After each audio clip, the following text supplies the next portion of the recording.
We begin with breaking news this hour, and the European bloc known as the E3, which is made up of France, the UK and Germany, have triggered the process to impose all UN sanctions on Iran. They did this using what's called the Snapback mechanism of the 2015 Iran nuclear deal. The sanctions will be reimposed after a 30-day period. They include an arms embargo, restrictions on missile development, asset freezes and travel bans for senior officials. European leaders had threatened to bring back the sanctions that were lifted under the nuclear deal if Iran didn't allow inspectors into the country and resume talks. Let's go straight to Gabriel Elizondo at UN headquarters in New York for us. Gabe, break this down for us. What does this snapback mean and why now? Yeah, two very good questions, and it's quite complicated, to be perfectly frank, but let's try to break this down. This is the letter. We just got it in our hands just a few minutes ago from France, Germany, and the UK, signed by all of their foreign ministers and foreign secretaries. This letter, about 5 pages long, was just sent officially to the President of the Security Council, which is Panama for this month, for at least the next couple days. This letter does begin the process, and that's a key word, a process to reinstate these snapback sanctions against Iran. But it's important to point out that this is the beginning of what is about a 30-day process. So the sanctions will not, I repeat, not be reimposed against Iran immediately. It is, as I said, about a 30-day process or so for this to transpire, and it goes through the Security Council. The next question is, why now? That's a very good question as well. The short answer is timing. The JCPOA sanctions don't lapse until October. So after October, if nothing's done, there could be no more sanctions reimposed.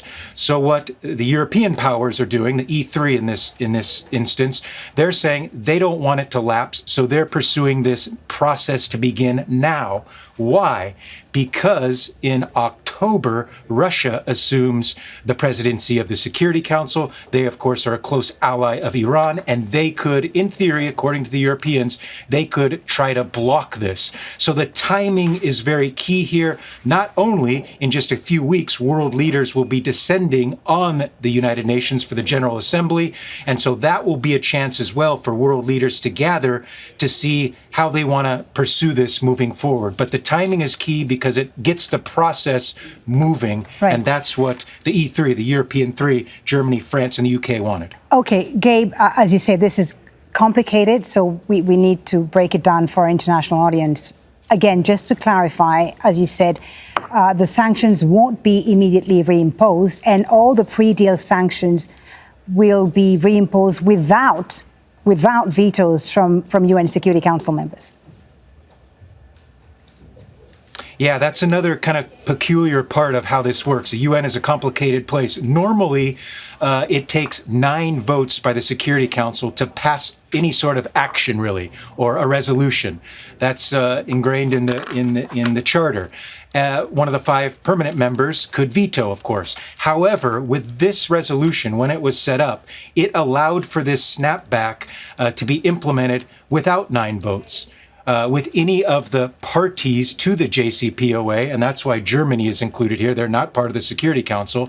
That's why Germany signed on to this letter. So essentially, this will not go up to a vote per se by the Security Council. However, and this is where it gets complicated, another Security Council member could propose a resolution to counter this. So very confusing, but I think our audience just needs to keep in mind a couple key points here moving forward. That this is a process. It's the beginning of the process. It does not mean the sanctions go into place immediately. And there is still room for negotiations over the coming weeks that this potentially could be diplomatically resolved behind the scenes. We don't know if that'll happen, but the key point here, and it's still significant, the Europeans are initiating the sanctions snapback process, and that is very key. Okay, Gabe, thank you very much for that for now. We will come back to you, of course, throughout the hour as we continue to follow this breaking news story. In just the last few minutes, a senior Iranian official has told the Reuters news agency that the move by the European leaders to trigger the snapback mechanism is illegal and regrettable. Let's bring in Tauhid Asadi, our correspondent in Tehran. This was expected, Tauhid. Tell us more about the reaction from Iran and how it will respond. Well, actually, it was expected, specifically after the very last round of talks between Iran and Europe came out with no tangible outcome. The two sides said that they're going to continue the trajectory of talks, but when it comes to practical outcome, we received nothing. So we were just following the developments, specifically when it comes to the deputy foreign minister of the country, Kazem Gharibabadi, who came out yesterday on state TV to talk about the potential reactions from the Iranian side on this important development. Of course, earlier we had Ismail Baghai, the spokesperson for the Ministry of Foreign Affairs, coming out to say that Iran has concerns about the activation of this process, which literally means reimposition of more and more sanctions by the United Nations Security Council, while the economy of the country is already under sanctions by the United States and other sanctions included. With this situation, we see a tough and complicated scenario down the road. And speaking of Iranian official reactions, Kazem Gharibabadi said that first Iran is going to send a letter to the United Nations in response. And also they are talking about putting a limit on the cooperations between Iran and IAEA, which is already deteriorated, specifically after the attacks 2 months ago by the Israelis and Americans to Iran's nuclear facilities. Right. Also, they're saying, the Iranian side is saying that it's going to put a certain amount of impact on Iran's engagement diplomatically with the Europe. Yeah, and after those attacks on Iran's nuclear sites by the Americans and the Israelis, the Iranians had threatened to withdraw from the NPT, the Nuclear Proliferation Treaty. And given what's happened now, do you think they're likely to follow through with that threat? Well, I think it's early to talk about the possibility of Iran's withdrawal from NPT. From time to time, we hear this discussion, this argument inside the country from different officials about the possibility of Iran's withdrawal. And also, there are some sources talking about such a possibilities over the past few days, specifically after more and more threats coming about the possibility of reimposition of United Nations Security Council sanctions. But when it comes to the precise courses of action that Iran is going to take in this regard, I think we have to keep waiting to the formal official response of the country. Of course, NPT, withdrawal from NPT is going to be one of the options. Limiting the diplomatic engagement is going to be another option. But we have to keep in mind that there is a 30-day period of time as a chance for re-engagement between Iran and Europe. But on that, also, Iran's deputy foreign minister said that if a snapback mechanism is triggered, there's going to be a point of destruction for diplomatic engagement between Iran and Europe. As I told you earlier, this is a tough situation, and we have to keep waiting about the courses of action and decisions that Tehran is going to make in this regard. Okay, Tauhid, thank you for that. Tauhid Asadi live there with the early reaction from Tehran. Well, let's take a look now at how sanctions on Iran built up over time. In 2006, 2 UN Security Council resolutions ordered Iran to suspend uranium enrichment. Nuclear-related technology was banned and senior officials' assets were frozen. A year later, another resolution imposed travel bans and implemented an arms embargo. In 2008, further restrictions tightened financial and trade controls, adding more individuals and entities to UN watch lists and stressed compliance with IAEA inspectors.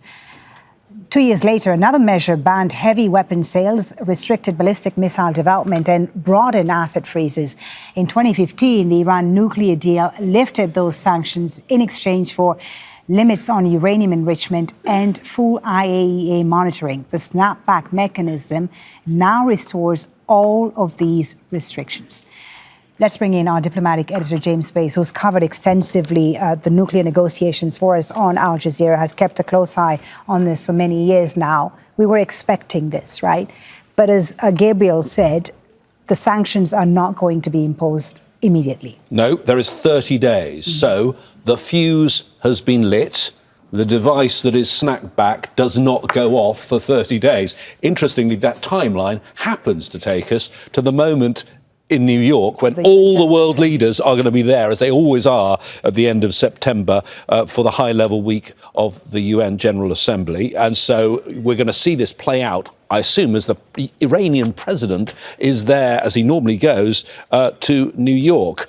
There seems very little way that they can stop this other than some agreement between the parties of the nuclear deal. There is a room right now for further negotiation for the next 10 days, because under the deal, for the next 10 days, someone could come up with a new resolution that could be agreed by everyone to keep the sanctions relief going and keep these sanctions not in place. If not, this becomes and if a new resolution came up to try and to stop this, at the moment, if there's no diplomatic agreement between the parties, then it would be down to one of the parties, the US, France, or the UK, to veto it, and they could do that. So the way it works is sort of like a reverse veto. They've reversed the normal situation of the Security Council, a very ingenious mechanism that was set up in 2015. And what they did is they signed the nuclear deal in Vienna. I was there very late at night when that was signed. And in order to make it watertight, they then put this snapback 6 days later into a UN Security Council resolution. Now, I haven't printed all of this resolution because it's over 100 pages fully, because it's all detailed in there. All the sanctions are there already, ready to be reenacted. And I've got the names of all the people. I've even got the tail numbers of all the planes, the Iranian planes, and the numbers of all the Iranian cargo ships that are in those sanctions. So this all comes straight back into force if there's no further deal. Russia and China are signatories to this. They don't like this. They'll try and cause trouble, but I think the way it was negotiated in 2015 is going to make it pretty watertight. All right. Now, as we've been saying, this is very complicated, right? So just to remind our audience, it was the French, the Germans, and the Brits who now decided to launch this process to reimpose all these sanctions on Iran, right? The Americans had already withdrawn from 2018. The deal. This was 2018. a deal. This landmark deal in Vienna, 2015, was done by the so-called P5+1. That's the 5 permanent members of the UN Security Council. So the US, the UK, France, and China, plus Germany. They're the +1. And then the 7th signatory was of course Iran, who signed up to this deal. And Trump was the one that pulled out of this deal. How different could this have been if Trump hadn't pulled out in 2018? Certainly, if these sanctions come back into force, it'll be a sanction tsunami for Iran that is already suffering so much after that military attack that took place in June. Regionally, Iran weaker than it's been at any time in recent years, and already sanctions, because there are US sanctions already in place, they are really biting. For example, the schools in Iran, some of them, they start work at 6 o'clock. The kids go to school at 6 o'clock in the morning to beat the heat because of the power cuts. That's how bad things have got. So how do you expect then the Iranians to respond to this? I mean, they're threatened again to withdraw from the NPT following the attacks on their nuclear sites. Can they afford to do that? Can they afford to alienate themselves further from Or is there, community? as the Western nations are hoping, a way they can be brought in the next 10 days back to the table? Last-ditch talks, because the Europeans want to get the Iranians and the US around the table. That's the pressure they've been putting on them. Abbas Araghchi was in touch with them. He's the Iranian foreign minister in recent days. I don't know. It's a question of whether the Iranian leadership are going to budge. It's very high stakes, and the clock is ticking, and there are just 30 days to go, and really just 10 final days for this negotiation. And remember, we did have diplomacy earlier on this year, and of course it was diplomacy. Is there room still for that? I mean, in these next 10 days or 30 days, is there room still for diplomacy? There's always room for diplomacy, I would have thought, but it's a question, I think, of the Iranian leadership and what they decide to do, because I think they also know that the US, backed by Israel, feels extremely strong and is going to, I think, say that Iran can have no nuclear program at all. And that has always been a red line for Iran. They say, we want a peaceful nuclear civilian program. We do not want to have nuclear weapons. That has been Iran's consistent position throughout this since the very beginning. And the nuclear deal of 2015 gave them a civilian program with the UN body, the IAEA, monitors on the ground to make sure they didn't convert that to a military program. Of course, once Trump pulled out, Iran started enriching and getting closer and closer to weapons grade. Right. But what do we know today? That was Trump pulled out in 2018. We're in 2025, and there's been that war, the attacks on Iran's nuclear site. What do we know today about the state of Iran's nuclear program and its capabilities currently? Well, we know that there was bombardment by the Israelis, but also by the US, that devastating attack at the end of that war by the US. And they clearly caused major damage to the Iranian nuclear facilities. We don't know how much damage, and we don't know what happened to the stockpile of highly enriched uranium that was there. We don't know where that is. Iran has told the IAEA, oh, it's buried under the rubble and you can't see it. Of course, the IAEA, and this has been the recent concession from Iran, have been allowed to have nuclear inspectors back in Iran, right. Which was a concession from Iran because they had kicked them out. Right, but there were also reports that the Iranians may have moved some of that enriched uranium prior to the Americans and Israelis attacking. And no one knows whether that is the case. Right. And of course, that if that had happened, then it really makes the situation, much more confusing than it was before Israel and the US launched their attack in June. All right, James, thank you very much for that. We'll come back to you, of course, throughout the hour as we continue to follow this breaking news story here on Al Jazeera, reminding you that France, the UK and Germany have launched the process to reimpose all UN sanctions on Iran over its controversial nuclear program. Let's take a closer look now at parts of the letter released by the E3, the so-called E3, that's France, the UK and Germany. The letter reads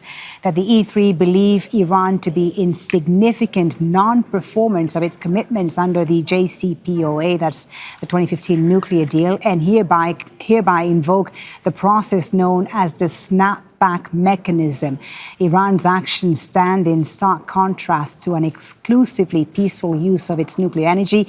Iran's accumulation of 60% highly enriched uranium has no credible civilian justification. The E3 reiterates our continuing commitment to a diplomatic solution that prevents Iran from developing a nuclear weapon. Well, let's now speak to Josh Black, who's a former U.S. State Department official who was on the U.S. negotiating team during the 2015 Iran nuclear deal. Thank you so much, Mr. Black, for your time. So you were in that original team, negotiating team, and actually came up, I understand, with this snapback mechanism. Why? Why this recommendation? And do you think it's worked? Thank you. Well, I think an important thing to know is that snapback and this whole complicated mechanism, it was an absolutely essential part of the deal in 2015, especially on the U.S. side. And for the Europeans, there was concern about what would happen if Iran cheated on the deal or if Iran withdrew unilaterally from its commitments to constrain its nuclear program. So we negotiated very hard upon the guidance from President Obama to have a mechanism where any of the single countries that joined the Iran nuclear deal would have the ability to unilaterally, based on their own judgment, trigger the reimposition of the United Nations imposed sanctions on Iran. Now, what we didn't consider was that President Trump would pull out of the deal a couple years later.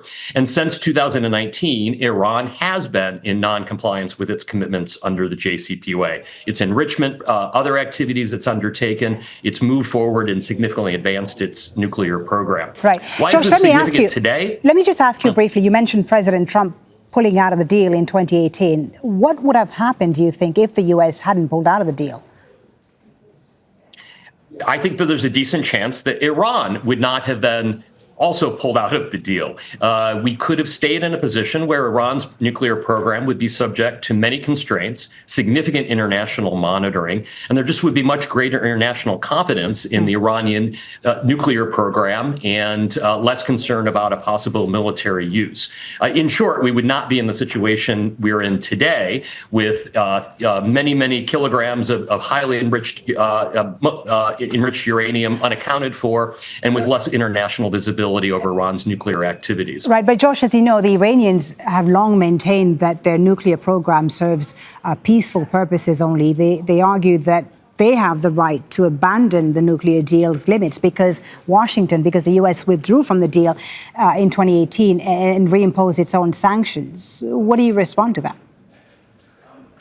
Yeah, well, the truth is Iran has a past interest in a military aspect to its nuclear program. That has been well documented. International inspectors have presented evidence of this. There are legitimate concerns about whether Iran's nuclear program is exclusively peaceful.